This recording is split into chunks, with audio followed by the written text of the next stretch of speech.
Ora então, muito boa tarde.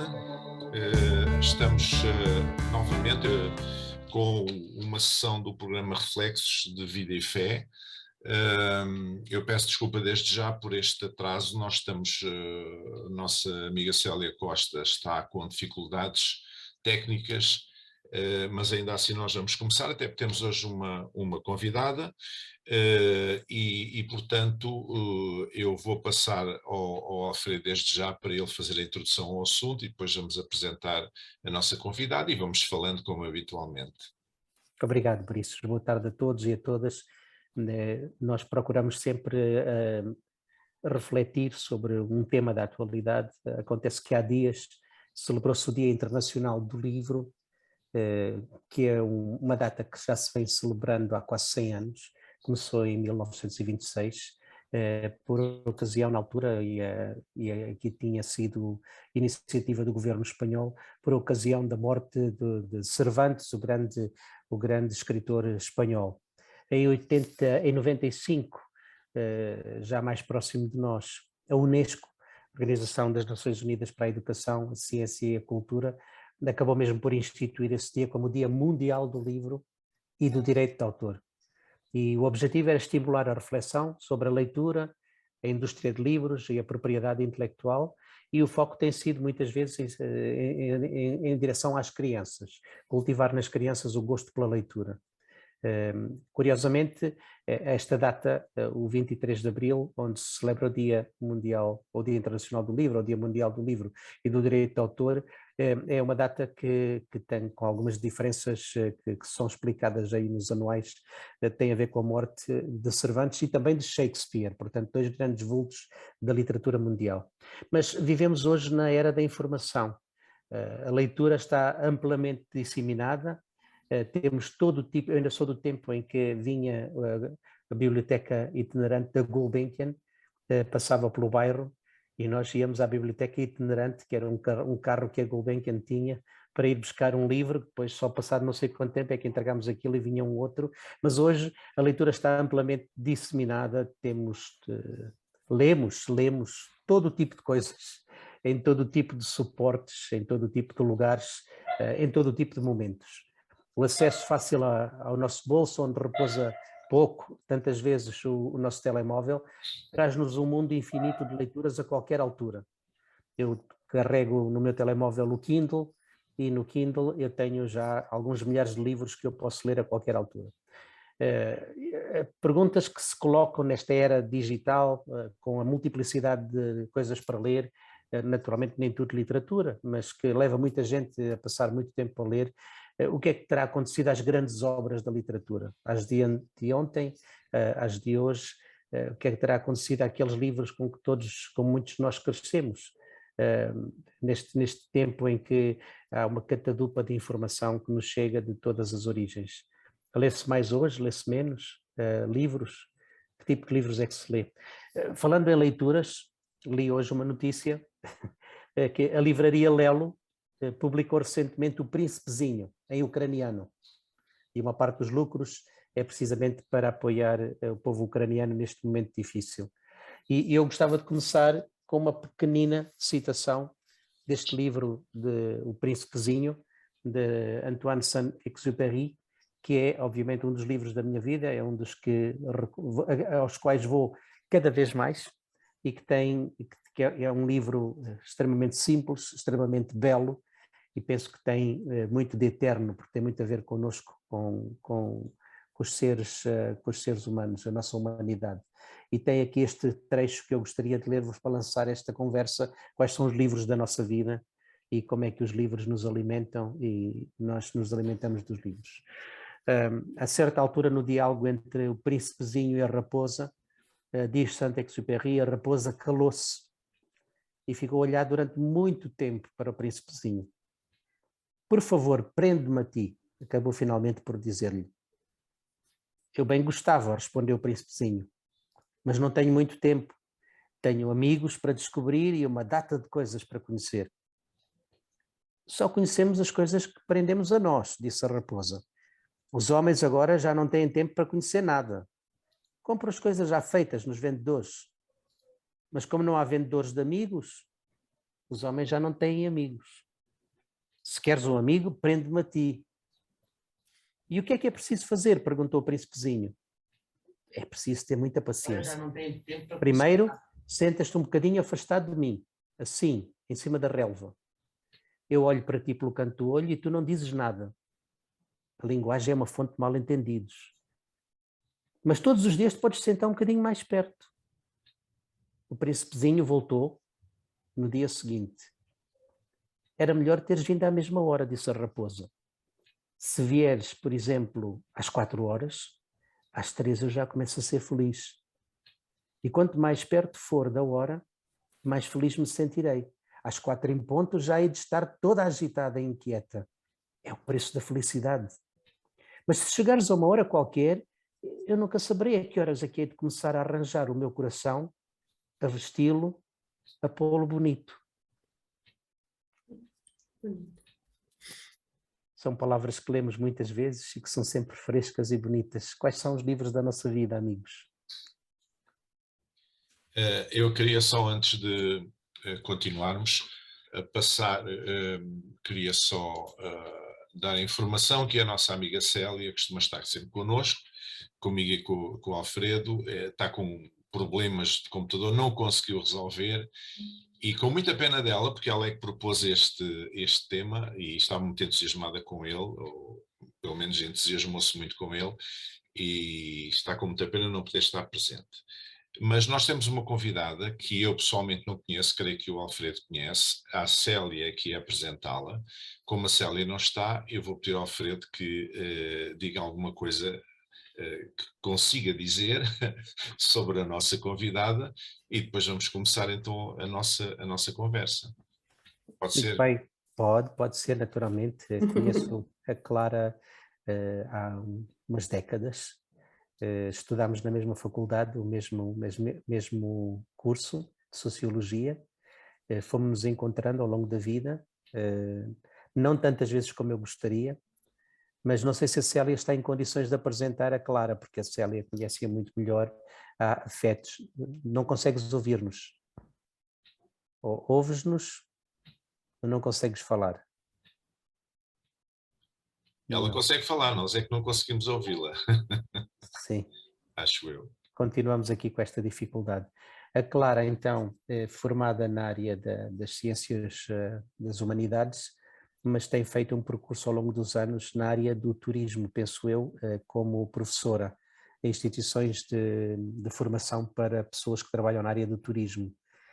O que eu sei é que ela também é uma compositora em música, canta. Lembro-me de repente de 2 ou 3 músicas que eu ouvi cantar há muitos anos e que ficaram até hoje, portanto tem que ser como o Príncipezinho, músicas que perduram, não é? Portanto conheço um bocadinho desse teu lado de pessoa criativa, sensível, capaz de tocar na essência das coisas. Não sei o que mais posso dizer da Clara, mas a Célia teria já chega. A Célia teria coisas mais bonitas e mais profundas para dizer, com certeza. Sim.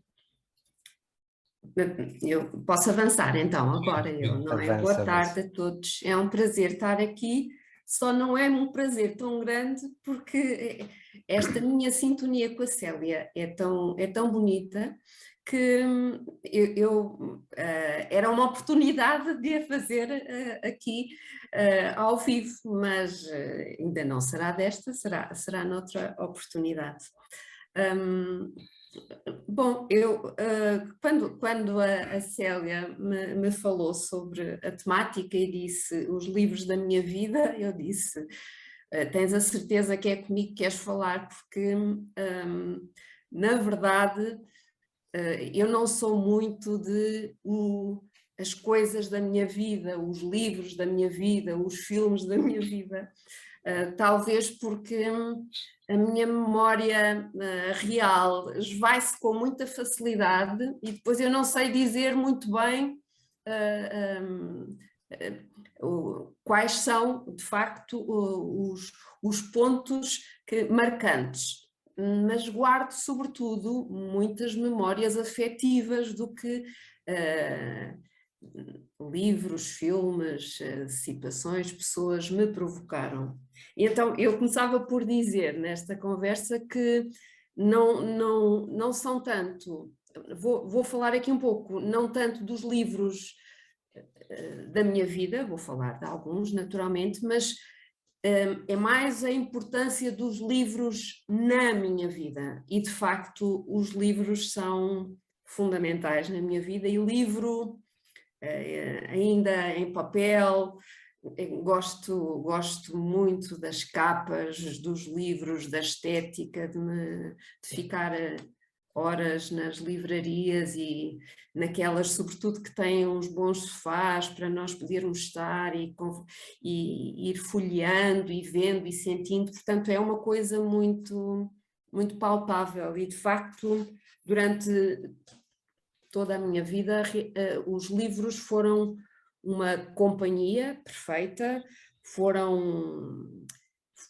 pontos de equilíbrio e que continuam a ser. Portanto, quando há momentos e há alturas que eu sinto mesmo que, bom, agora é tempo de parar e ler um livro e equilibrar aqui.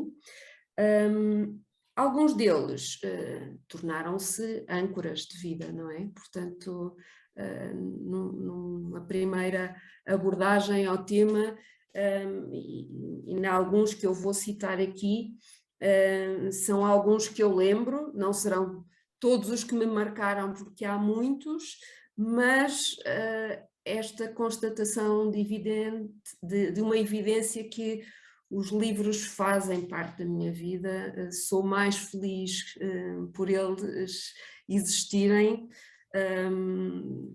Não consigo guardar todos os que leio porque não tenho espaço para isso e, portanto, vou renovando, vou oferecendo, vou tendo outros, mas é de facto uma companhia fundamental. Portanto, esta é a minha primeira nota. Não sei se querem que eu comece já com o primeiro, posso começar. Sim, entretanto, antes de ir aí, eu gostava também de dizer o seguinte: a questão da leitura, pelo menos a minha experiência, é um pouco assim.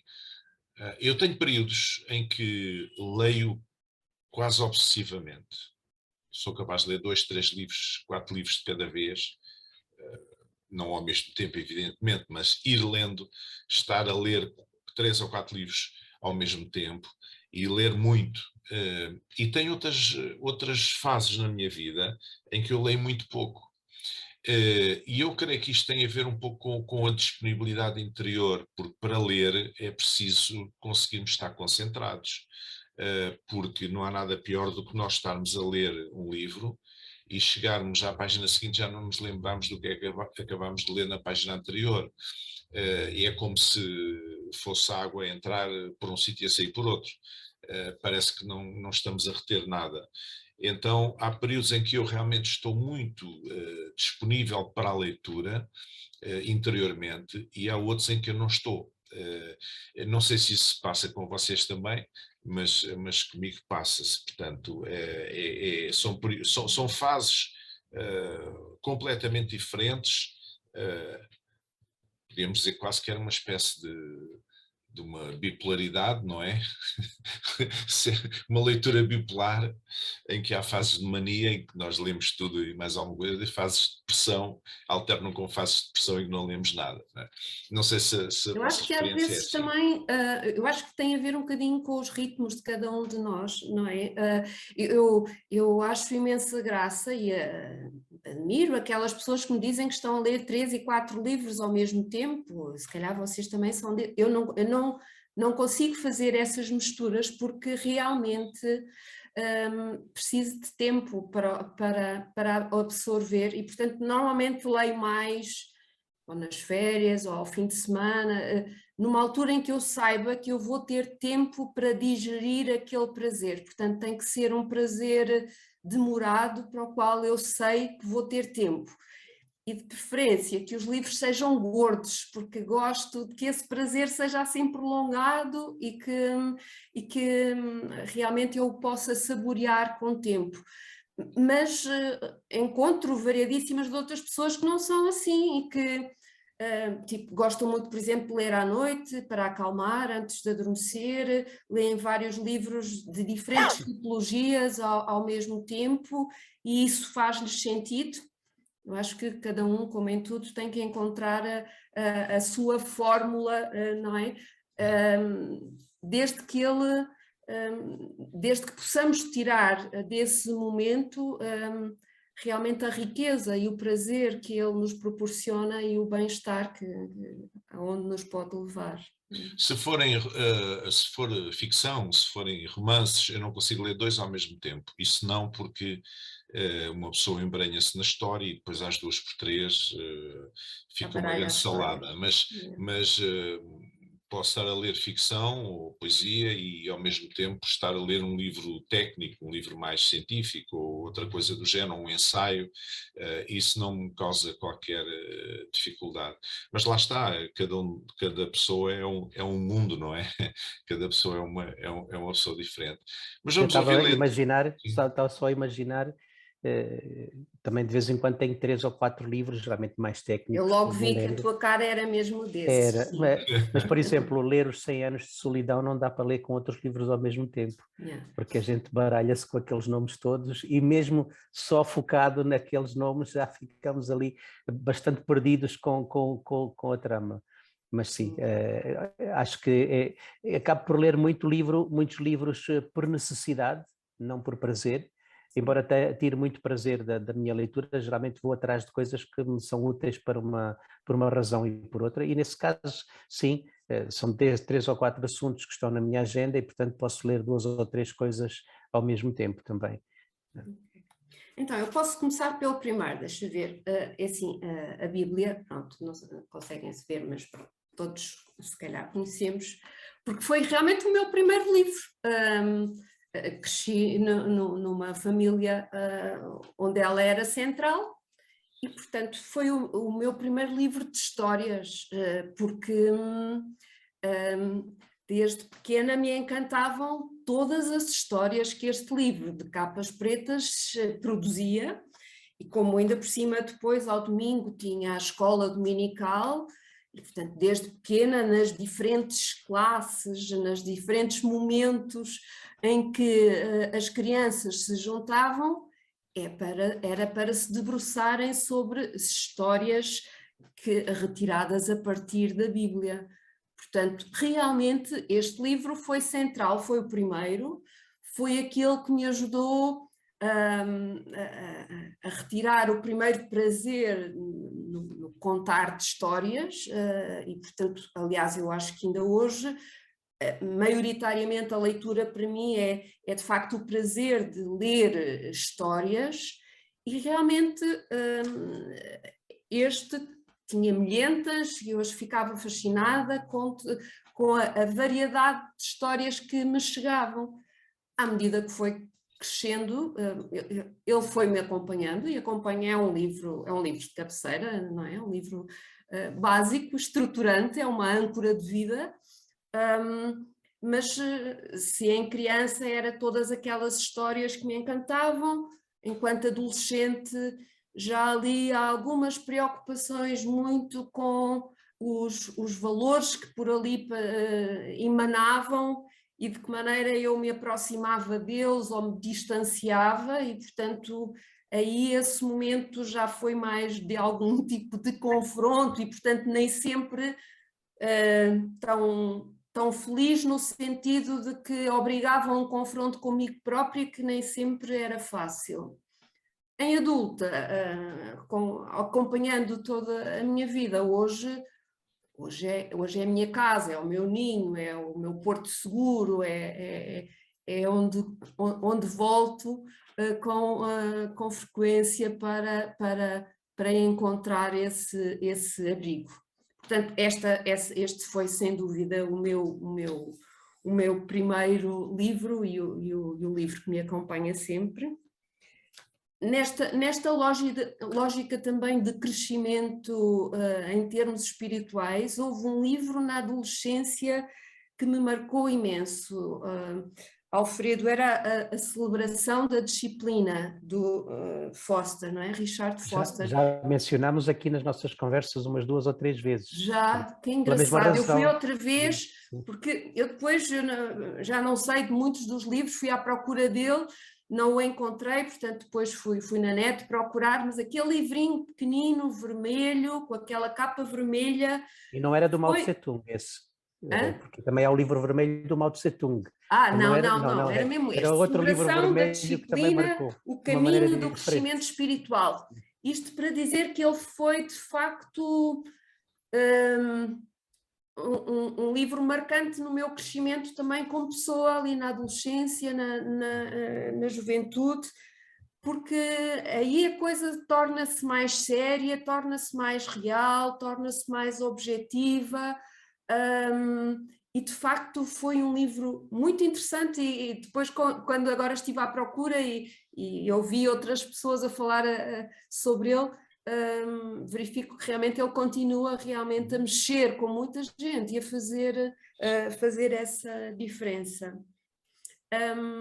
Só mais nesta linha um bocadinho mais espiritual, que é um homem que agora me acompanha muito, que eu admiro muito pelo seu caminho e pela forma como expõe a palavra e este pensamento, que é José Tolentino de Mendonça. Sou completamente apaixonada por estas leituras.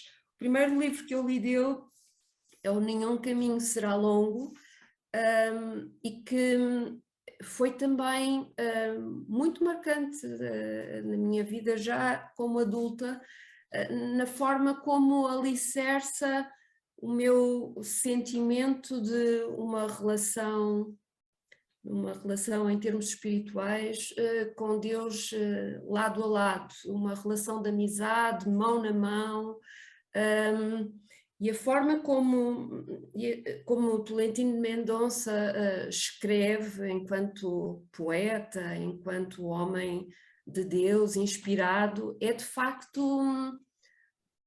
identifico-me muito com essa leitura e ela traz-me muito conforto, muito sentido, gosto muito desta abordagem tão simples e tão próxima numa vivência espiritual diária. E portanto tenho procurado os livros dele também e têm sido marcantes na minha vida. Portanto, para já falei de 3, não sei se querem comentar destes. Sendo que um vale por dezenas, não é? Pronto, esse é básico, não é? É pedra basilar. Posso entrar? Olha, conseguiu, que bom. bem-vinda. Eu peço desculpa, eu estou desolada. Pronto, estou mesmo desolada, já vos disse isto. Eu ansiava muito por este momento, não só pelo tema, mas também por ter a Clara comigo e pronto, e às vezes as coisas acontecem de forma muito diferente do que estávamos à espera. Mas tenho o vosso som no computador e tenho a vossa e apareço no telemóvel. Pronto. Eu sempre achei que a tecnologia é que acabaria por me dar cabo da vida e acho que não me enganei. Mas estou a ouvir-vos. Alguém apresentou a Clara? O Alfredo tentou, disse uma série de coisas que não era bem assim, mas está tudo bem. Eu vou explicar muito rapidamente para quem, em primeiro lugar, boa tarde, vou ser muito rápida. A Clara Freitas é minha amiga de infância, nós crescemos juntas, em Coimbra, e apesar de a vida nos ter levado por percursos diferentes, nós ficámos sempre próximas e quando nos reencontramos não é preciso fazer grandes salamaleques para nos sentirmos novamente juntas. Falamos de livros, falamos de filmes e falamos dos vestidos que as atrizes levam aos Oscars, à Met Gala, ou seja, também temos o nosso lado fútil, mas nem por isso menos interessante. E a Clara, a formação académica dela é na área da Sociologia, e se calhar já sabem, tenho trabalhado na área do turismo, sobretudo da hotelaria, e curiosamente, eu não sei se ela se lembra disto, mas eu lembro-me como se fosse hoje. Há mais de 40 anos eu disse que se tivesse que escolher 5 pessoas para levar comigo para uma ilha deserta, a Clara era uma delas. E eu acho que isto diz tudo o que eu penso dela. Seria mais difícil agora, por 3 filhos, 2 netos, eram lá. Mas eu havia de arranjar maneira e ela ia mesmo comigo. Pronto. Podem continuar a falar, quando quiserem que eu fale dos livros da minha vida, eu falo. Obrigada. Eu já tinha apresentado 3 livros, Célia. A Celebração da Disciplina. Sim, pronto. Primeiro a Bíblia, enquanto livro basilar desde a escola dominical e as histórias e tudo isso. E depois, então, realcei a Celebração da Disciplina e agora também os livros do José Tolentino de Mendonça, que realmente me têm é uma inspiração. E que é uma inspiração, o último dele, o último, não é o último, mas há uma compilação de orações diárias sobre as diversas temáticas que no fundo são momentos para meditação, é como se fosse para meditação diária e é tão interessante, sim. Então, eu posso continuar por mais 2, o Alfredo já falou... Né? Assim, nós somos também parecidos, somos a mesma geração, ele já falou de 2 que são também meus e que era dos que eu tinha aqui guardado, mas O Príncipezinho é de facto um livro que nos vai acompanhar a todos, é um livro que eu tenho escrevinhado do princípio ao fim,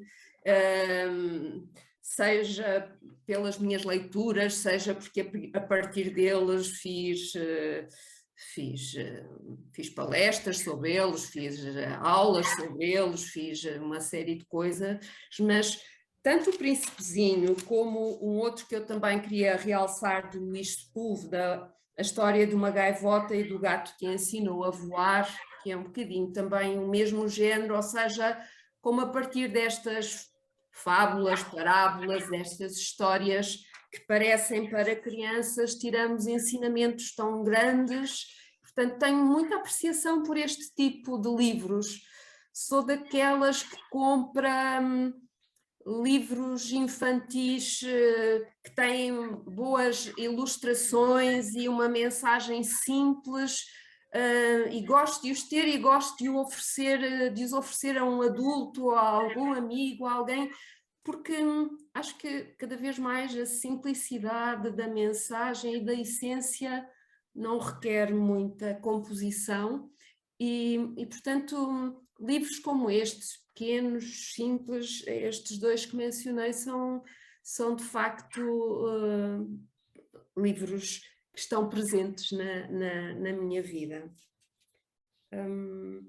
Depois, sim, eu nasci, pronto, é a filha mais velha numa família não muito aberta a grandes liberdades e, portanto, além das coisas que eu podia ir vivendo com os meus amigos na igreja, não tinha grande oportunidade para fazer muito mais. E nesse sentido, assim como o Alfredo falou da música, a música e a leitura eram o meu refúgio, não é? Foi nessa altura que eu me tornei compositora, como ele diz tão bem, não é nada disso, era mesmo alguém que tinha uma guitarra e que de facto ia compondo algumas coisas e expressando os seus sentimentos e depois lia. Portanto, eu li tudo o que podia estar ao meu alcance nas amigas do prédio, nas vizinhas, os Enid Blyton, naturalmente, tudo, não é? Os 5, os 7, as gêmeas, o colégio, essas histórias todas. Depois, mais tarde, romances históricos, aventuras, sempre um bocadinho nesta tendência de que a leitura e o contar de histórias e o ouvir histórias é uma coisa que me encanta. E, portanto, depois, um bocadinho mais tarde, a paixão por Isabel Allende, não é? Quando li A Casa dos Espíritos, e então aquilo abriu-me um mundo completamente novo. da Isabel Allende e li quase tudo. Tenho aqui o último que saiu, que me alegra muito, porque ela deixou de contar histórias um bocadinho como contava e agora voltou outra vez com o... não se consegue ver bem aqui, não é? Não, pronto, não faz mal. Chama-se Violeta. É o Violeta. É o Violeta, sim, que é outra vez uma história que mete muitas pessoas, muita família, muitas histórias cruzadas e, portanto, Violeta, sim, Isabel Allende, pela sua forma encantadora de contar histórias, Gabriel Garcia Marques, como o Alfredo dizia, 100 anos de solidão abriu também outros horizontes, amor em tempos de cólera, pronto, eram aqueles livros gordos, grandes, com histórias que nos prendem do princípio ao fim e que foram um encanto para mim, portanto uma viagem que fiz e que tenho feito ao longo da vida. Paro agora para vocês também poderem dizer alguma coisa. Olha, diga, sim, Britos, por favor. Não, eu ia dizer alguma coisa também, porque é muito curioso, vocês nem vão acreditar, mas o Príncipezinho também está na minha lista. Por que será? Não sei por que será, mas está. E a Bíblia também está, embora a Bíblia seja mais uma biblioteca do que um livro. E a Bíblia, enfim, é estruturante não apenas para as pessoas de fé, mas também para a própria cultura universal, porque tem uma série de estilos literários completamente diferentes, desde a literatura jurídica, se formos ver a Lei de Moisés, literatura de inspiração, digamos, tem literatura de viagens, o naufrágio do apóstolo Paulo, as viagens do apóstolo Paulo, etc. Tem poesia, tem literatura sapiencial, os escritos de Salomão, tem devocional, tem até um estilo que é o estilo apocalíptico, que era muito popular na segunda metade do primeiro século, entre os judeus. Portanto, tem uma série de estilos completamente diferentes, além de que para os cristãos é a palavra de Deus, e isso é muito importante. Mas, digamos assim, eu só elenquei aqui 2 livros, digamos, que têm a ver com aquilo com uma vertente, digamos, mais espiritual. Embora eu cada vez tenho mais dificuldade em separar as coisas em espiritual ou não espiritual, porque acho que a espiritualidade está em tudo, de uma maneira ou de outra. Até mesmo quando nós lemos determinados autores, mesmo de ficção, há uma espiritualidade ali presente. Nós podemos não nos identificar com esse tipo de espiritualidade, mas há uma espiritualidade presente. Foi um livro, além da Bíblia, tenho aqui um outro livro, que é um livro que eu comecei a aprender a ler antes de ir para a escola, e fui para a escola muito cedo, com 6 anos. Então, é um livro que me ofereceram, que a minha mãe comprou quando eu fiz anos, na igreja. É um livro infantil, mas é um livro infantil do final dos anos 50, portanto era um livro que não era colorido, não tinha muitas imagens, tinha meia dúzia de desenhos, mas era a história em si que chamava-se A História de uma Moeda de 5 Escudos.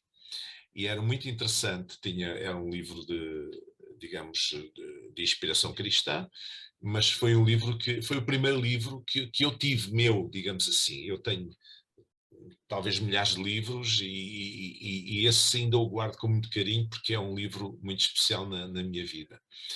Depois, eu tenho muita dificuldade em dizer quais são os livros da minha vida, porque depende das fases da vida. Houve alturas em que uns eram mais importantes, outros hoje serão outros, e também depende do estilo. Como eu gosto de muita coisa diferente, também gosto muito de ensaio, gosto muito de livros, enfim, não apenas de ficção ou de poesia, etc.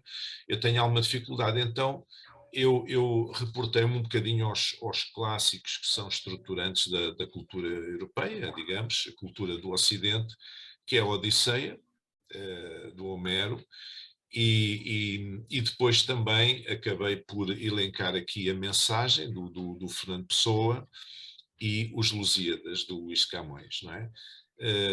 Digamos que esses são os livros assim mais a montante. Depois vêm muitos outros, claro que eu gosto imenso de muitos romancistas e poetas muito mais recentes.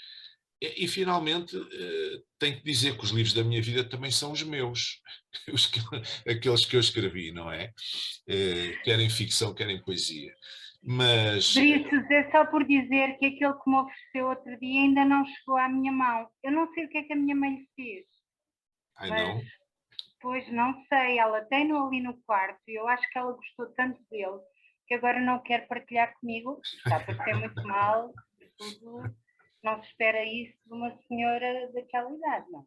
Pois é, então, mas tudo é possível. E é isso, e é isso. Sim. O Alfredo, o que é que tu gostas? Há um outro livro que vem aqui à colação, ou pelo menos uma personagem da literatura infantil, que é o Winnie the Pooh. Eu não tenho nada a ver com o Winnie the Pooh, exceto que partilhamos uma mesma característica. Eu tenho um cérebro pequenino portanto, eu, apesar de ter milhares de livros no bolso, com o Kindle, e mais uns quantos aqui em casa, considero-me que sou um leitor fraquinho, porque leio um livro, rende-me muito. Um livro é alguma coisa quando eu entro num livro e trabalho, ando a ler, o meu mundo reduz-se muito àquela conversa com o autor. E tenho lido pouco, no sentido da quantidade, e lido profundamente. Portanto, a minha cabeça está estruturada de uma maneira, né? Os meus miolos parecem que têm um tipo de ligação, que eu exploro muito cada palavra, cada frase, cada ideia, e aquilo agarra-se a mim, e portanto eu não consigo agarrar-me a muitos. Como disse há pouco, leio às vezes coisas por questões técnicas, porque estou a precisar de uma informação ou de outra, leio sim, mas tenho lido poucos livros e os que leio ficam muito ligados. E há essa sensação de que cada coisa que eu leio abre-me um mundo. Portanto, é um ponto de partida para uma série de outras. Por isso é que o livro me rende muito, que eu posso ficar com aquele livro durante anos a explorar caminhos que o livro abriu. Portanto, não sou tanto leitor assíduo, consigo ler muitas coisas, muitas vezes, mas ando à volta dos mesmos durante muito tempo. Tenho essa fraqueza ou força, depende de como quiserem olhar para ela, mas nesse sentido olho para vocês com muita admiração. Gostava de poder ser assim e ler muita coisa. Eu leio de uma outra maneira e só estou a confessar isto aqui, não é porque tenho algum prazer em me desnudar desta maneira, é porque eu imagino que deve haver mais meia dúzia como eu, é para não se sentirem mal. Pronto, é só por isso. Outra das coisas que agora preciso sempre de fazer, um bocadinho na lógica do que estás a falar, Alfredo, é que gosto muito de ler livros que sejam meus, no sentido em que eu posso ter sempre um lápis à mão e vou sublinhando aquela frase, aquelas coisas que me tocaram mais, que é para depois, quando voltar a ele, poder ter essas notas, e portanto preciso sempre de ler, é uma leitura escrita, e portanto... Isso deve ser mesmo de sociólogo. Não sei. É muito engraçado. Só há um livro em que eu escrevo, sublinho e faço notas, que é a Bíblia. Está fora de questão, não consigo, seja qual for a característica, seja qual for o género, escrever o que quer que seja. Portanto, só na Bíblia mesmo. E achei tão interessante vocês estarem a falar nisso. Epá, não consigo, a sério, não consigo mesmo. Mas ainda é mais interessante o seguinte, eu tenho uma experiência completamente oposta. Ou seja, eu também escrevo na Bíblia, sublinho e tal, mas ao fim de pouco tempo eu tenho que trocar de Bíblia. E nos outros livros, e nos outros livros eu sublinho e a lápis, sempre a lápis, não é? Sublinho e tiro notas até para papéis e tudo. Mas na Bíblia eu tenho que trocar por uma razão simples. É porque se eu não trocar, quando voltar a ler aquele texto, o facto de estar sublinhado determinada palavra ou frase vai-me fazer ficar parasitado. E eu perco o sentido de outra, porque costuma-se dizer que a palavra de Deus é nova a cada manhã. Não é nada nova, nós é que mudamos. A palavra é eterna, não é nova nem é velha, é eterna, não é? Portanto, mas a nós é que nos faz uma ressonância diferente, porque nós já somos pessoas diferentes, temos preocupações diferentes, estamos noutro estádio de desenvolvimento, de amadurecimento, e portanto, eu para não ficar parasitado com aquele pensamento anterior, eu tenho que mudar de Bíblia e ler outra vez como se não tivesse sublinhado. É interessante. Não é? Mas há pouco mencionaram o Tolentino, ou Cardeal Tolentino, ou como quiserem, mas eu penso que a tese de doutoramento dele, ele é biblista, penso que a tese de doutoramento dele é sobre a Bíblia e escreveu um livro Leitura Infinita, não é? Bíblia Leitura Infinita. Eu gosto muito desse título, porque é assim que eu sinto também, ao fim de 42 anos a ler a Bíblia, praticamente todos os dias, ela continua a abrir possibilidades novas, ou seja, no meu entendimento, as etapas de vida, como diz os Briços, as etapas de vida que passamos, é como se fôssemos mudando de óculos e os óculos dão-nos uma outra nitidez sobre as coisas que vamos passando. E, portanto, a Bíblia acompanha-me, ou seja, não ficou lá para trás, não ficou como uma referência, mas é mais como um companheiro que traz sentido ao meu dia-a-dia, que me ajuda a lidar com as situações que vêm no telejornal, que se passam cá em casa, com as angústias de vida, etc. E é infinita, quase como se fosse uma cebola, não é? Que a gente vai tirando de casca, vai tirando as camadas, e aquilo parece que é uma cebola que nunca acaba, não é? Há sempre mais lá por dentro, e passando na mesma texto dezenas de vezes, ele dezenas de vezes traz-nos novidade. Mas lá está, por isso é que, por exemplo, quando eu penso na expressão os livros da minha vida, a Bíblia nunca aparece. E isto não é porque eu seja mais espiritual do que ninguém, é porque a Bíblia é uma espécie de segunda pele que eu tenho aqui, ou de primeira pele, não sei bem, e tem um poder sobre mim que mais... Não acho que seja um livro mágico naquele sentido de uma coisa um bocado, agora a expressão, mas magia, de coisa assim, mas é palavra viva. É viva e é infinita naquele sentido em que tu acabaste de referir. E quando eu pensei, eu tinha os livros que estão lá para trás, isto hoje a tecnologia alterou-me tudo, as minhas notas, tudo está aí tudo aí espalhado. Mas quando eu penso em livros da minha vida, eu tive que pensar assim, ok, lá está, vais para uma ilha deserta, isto ajuda-me sempre, não sei porquê, provavelmente não quero ir para uma... Essa da ilha deserta também tens que ir ao psicanalista. Tem que ver isto, tem que ver o que se passa, ainda por cima, eu que gosto tanto de pessoas. Mas vais para um local onde tens que gerir muito bem o que levas. Em termos de livros, o que é que tu levas? É óbvio que levo a Bíblia, mas não conta e ainda bem que não conta, ou seja, quando eu digo a Bíblia não conta, não é estar a desvalorizá-la, é porque ela é muito mais do que um livro. Então eu penso assim, ok, podes levar 2 livros, levas a Bíblia, mas depois tens que selecionar outro. E aí é que as coisas se complicam mais, como vocês já disseram, e bem, isto estar a gerir a imagem com 2 ecrãs é uma coisa estranhíssima, mas vocês são pacientes e quem nos estiver a ver será mais paciente ainda.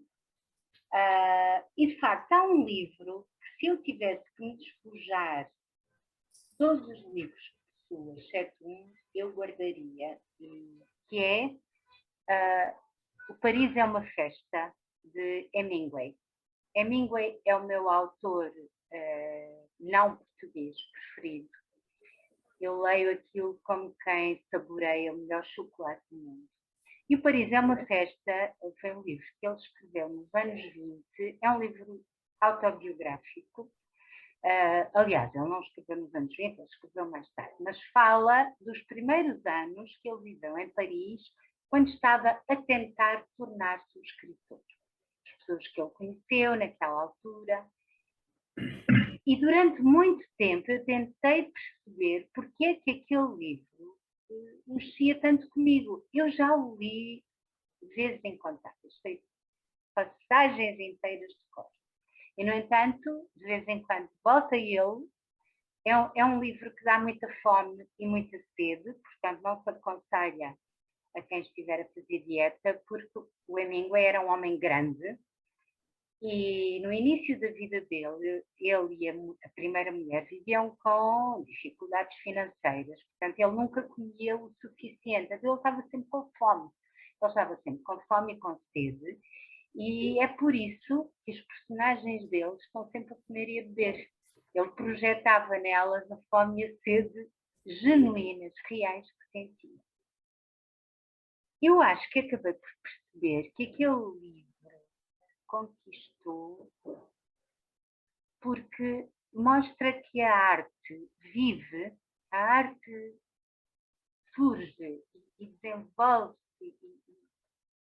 e atinge o seu auge entre pessoas banais, pessoas iguais às outras todas.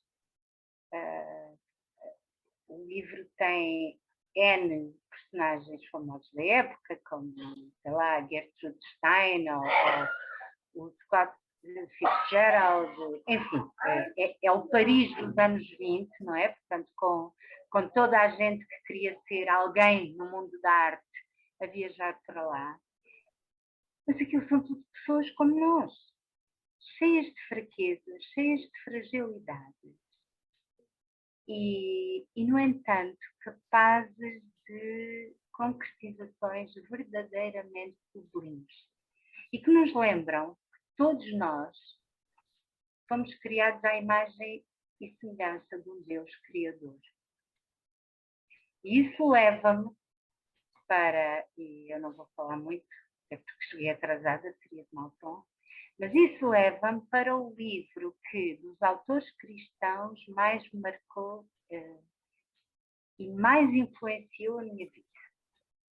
Eu devo dizer que sou uma fã incondicional dos livros do Philip Yancey, porque foi o autor até hoje em que eu consegui rever-me mais naquela conciliação que ele faz entre o amor a Deus e o amor ao próximo. E ler os livros do Philip Yancey faz-me bem à alma. Tem em mim o efeito que o José Tolentino Mendonça tem na Clara. Mas o livro que mais me marcou, o livro de inspiração cristã que mais me marcou, foi da Edith Schaeffer, a mulher do Francis Schaeffer.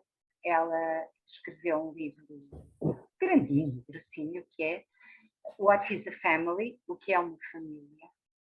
E talvez porque a família para mim é algo estruturante. Quando eu li aquele livro há mais de 30 anos, eu percebi, é isto que eu quero para mim. É isto que eu quero para mim.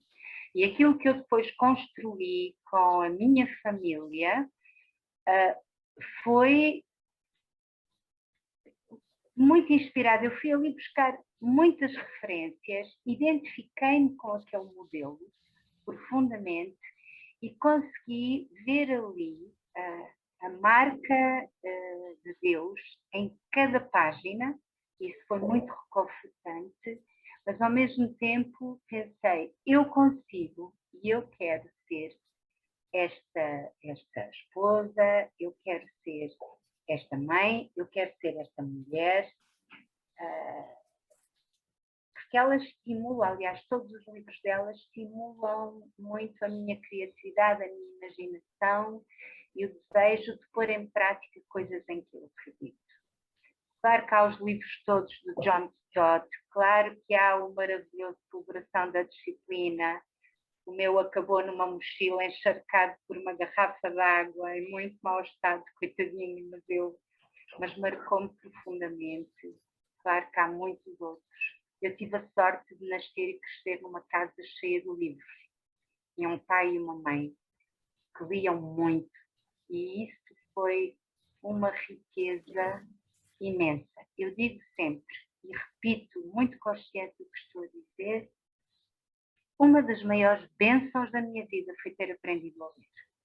Eu não consigo imaginar o que teria sido a minha vida se, por circunstâncias inimagináveis, eu não tivesse aprendido a ler. Os russos, Tolstói, Dostoiévski, eles estão cheios do espírito, cheios. Eles não precisam sequer de falar no nome de Deus ou de Jesus para nós percebermos o que é que está ali na alma deles, a noção do certo, do errado, de redenção. Eles falam da redenção como poucos autores cristãos não só sentido que vocês entendem, falam. Então, eu acho que podermos ler, leio muito menos agora do que lia, mas tal como o Alfredo disse, saboreio muito mais intensamente cada coisa que leio. Ok, agora vou ficar aqui quietinha neste canto. Os livros do Yancey, eu por acaso, é o autor cristão que eu tenho mais livros. Tenho os livros quase todos dele, os antigos, coisa que não acontece com mais nenhum autor.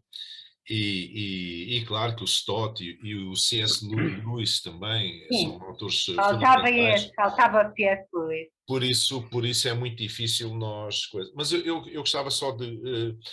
na sequência daquilo que o Alfredo disse há pouco também, há aqui um aspecto interessante, que a leitura, à medida que eu vou avançando na idade, ia dizer envelhecendo, mas eu sou cada vez mais jovem, portanto não se adapta a essa palavra, esse termo, portanto à medida que eu vou avançando na idade, há uma coisa que acontece comigo, que eu acho muito curioso, é que a leitura, não só da Bíblia, especialmente da Bíblia, mas não só, funciona como um catalisador ou como um gatilho. Ou seja, basta eu ler, às vezes, uma pequena frase ou uma palavra até que seja, salta-me ali logo saltam pistas de exploração, coisa que antigamente não me acontecia. Eu penso que isto também tem a ver com um trajeto de vida, não é? Com alguma maturidade que vamos adquirindo no nosso trajeto humano e espiritual, não é?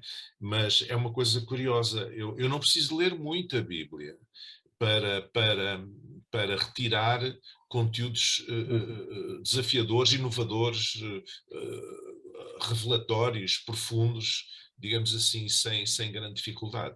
E é uma coisa curiosa que eu tenho estado a reparar nos últimos anos. É interessante. Bom, são 18 horas, se calhar vamos ter que ficar por aqui porque o tempo já foi. Nós temos várias pessoas que estão-nos a ouvir, pessoas do Brasil, aqui uma pessoa que está-nos a ouvir a partir da Alemanha também, e outros cá em Portugal também. Como sabem, isto está a ser gravado, vai ser editado, colocado no YouTube, José Briços Lino, e para ficar disponível para depois quem quiser consultar. Tenho aqui uma amiga minha que é uma professora, uma colega minha, professora também universitária, católica, que achou muito interessante o segundo livro que a Clara referiu e perguntou qual era o nome. Eu já disse que é a Celebração de Disciplina, do Richard Foster, acho que é Richard. Exato. Exatamente. Ela ficou curiosa sobre esse livro e agradeço muito à Clara por ter estado connosco, espero que se tenha sentido bem. Temos pena que a Célia não conseguiu estar desde o princípio, mas finalmente podemos fazer outra emissão com a Clara sobre os vestidos que vão aos Oscars e ao Met Gala. Muito bem. Não. Então, teremos uma aproximação daqui a 15 dias com outro tema e, entretanto, vamos anunciar. Muito obrigado, um bom fim de semana a todos. Obrigado, Alfredo, obrigado, Célia, e obrigado, Clara, também. Obrigada. Bom fim de semana. Obrigado a todos. Boas leituras. Obrigada. Tchau.